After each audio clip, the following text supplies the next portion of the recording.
Assalamualaikum warahmatullahi wabarakatuh. Perkenalkan, nama saya Suci Ramadhani, mahasiswa dari Universitas Cokro Aminoto Makassar, Fakultas Ilmu Kesehatan, Prodi D3 Kebidanan.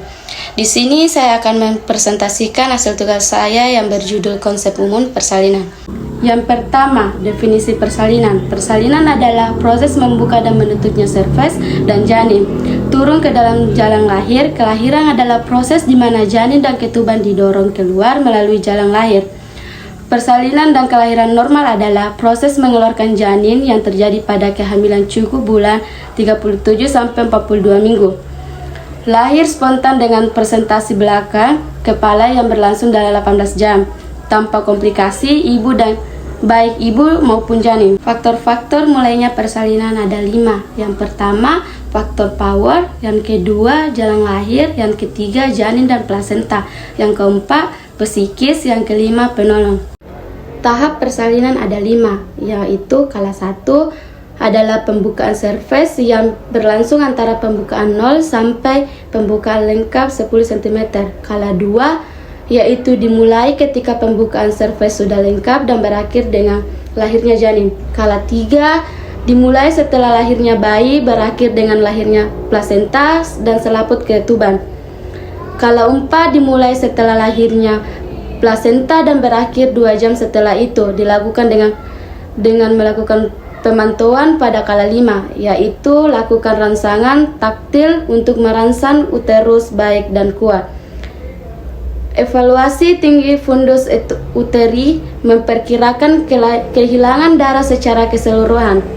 Periksa kemungkinan pendarahan dan robekan atau laseran atau episiotomi. Tujuan asuhan persalinan mengupayakan kelangsungan hidup dan mencapai derajat kesehatan yang tinggi bagi ibu dan bayinya melalui berbagai upaya yang terintegrasi dan lengkap serta intervensi minimal dengan asuhan kebidanan.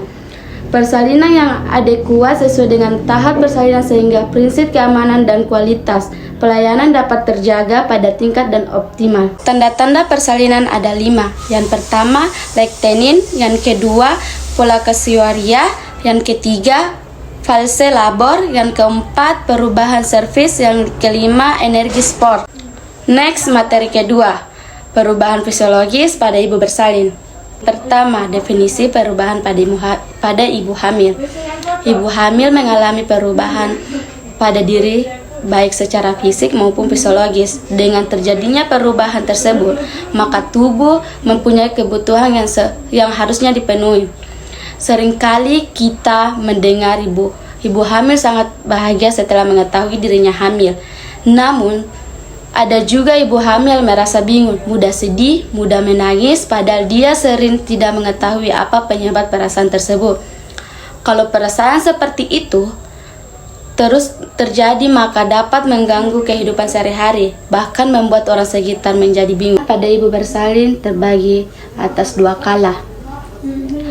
Kala pertama, perubahan uterus, perubahan serves, perubahan kordia vaskul, perubahan tekanan darah, perubahan nadi, perubahan suhu, perubahan pernafasan, perubahan metabolisme, perubahan ginjal, perubahan metabologi. Kala 2, memperlihatkan ketakutan dan kecemasan, mengajukan banyak pertanyaan dan sangat waspada terhadap sekelilingnya, memperlihatkan tingkah laku sangat membutuhkan, memperlihatkan tingkah laku minder, malu atau tidak berharga, memperlihatkan reaksi keras terhadap kontraksi ringan atau terhadap pemeriksaan perubahan fisiologis skala 1, menunjukkan ketegangan otot dalam derajat tinggi, tampak menuntut, tidak mempercayai, marah atau menolak terhadap para staf, menunjukkan kebutuhan yang kuat untuk mengontrol tindakan pemberian perawatan,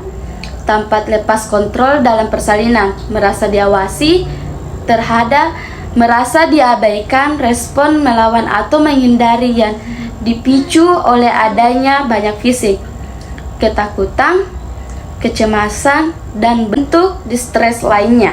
Sekian presentasi saya hari ini. Jika ada kurangnya, mohon maaf sebesar-besarnya. Semoga apa yang saya sampaikan berguna untuk diri saya sendiri dan banyak kepada orang khususnya.